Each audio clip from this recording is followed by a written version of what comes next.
Happy birthday to you দিশা।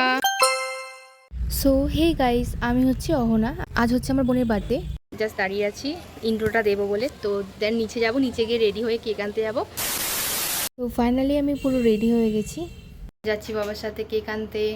আমি প্রায় প্রত্যেকবারই এই দোকান থেকে কেক আনি। কেক নিয়ে আসার পথে মিষ্টির দোকানে গিয়েছি। এই দুটো গিফট আমি বোনকে দেবো। এটা হচ্ছে আমাদের রিকা। আয় আলিশা আয়। এটা হচ্ছে আমাদের আলিশা।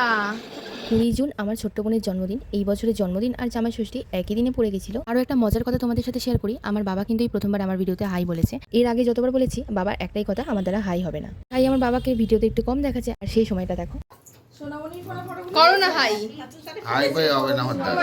আরে এমনি হাই করো। আর ফাইনালি হাই করলো বদ্দি পিপি। সত্যি বলতে আমার মা আমাকে অনেক সাপোর্ট করে। Birthday to you Disha, happy birthday to you. না বন্ধ আছে। কেক কাটার পর বোন প্রথমে মাকে দিল, তারপর বাবাকে, আর তারপর করে এক এক করে সবাইকে দিয়ে দিল। আর আমাকেও দিয়েছিল, সেই অংশটা ভিডিওতে করা হয়নি। আর এই পুচকেটা কিন্তু অনেকক্ষণ ধরে বসেছিল কেক খাবে বলে। যাই হোক, কেক খাওয়া শেষ করে আমরা সবাই একসাথে ডিনার করতে বসলাম। দিদি আর জিজু সবাই মিলে। ডিনারে ছিল মিক্স রাইস আর চিলি চিকেন। আর এতক্ষণ পর বার্থডে গার্ল আমার ভিডিওতে এলো। এই যে বার্থডে গার্ল। আজ কিন্তু আমার জিজুও বাড়িতে ছিল না, আমি আর জিজু ছিলাম না, তাই জন্য আমরা দুজনে কিন্তু আশীর্বাদ করলাম বোনকে।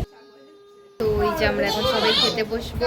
এই যে আমাদের জামাই মানুষ, জামাই মানুষ একটু তাকান, জামাই মানুষ।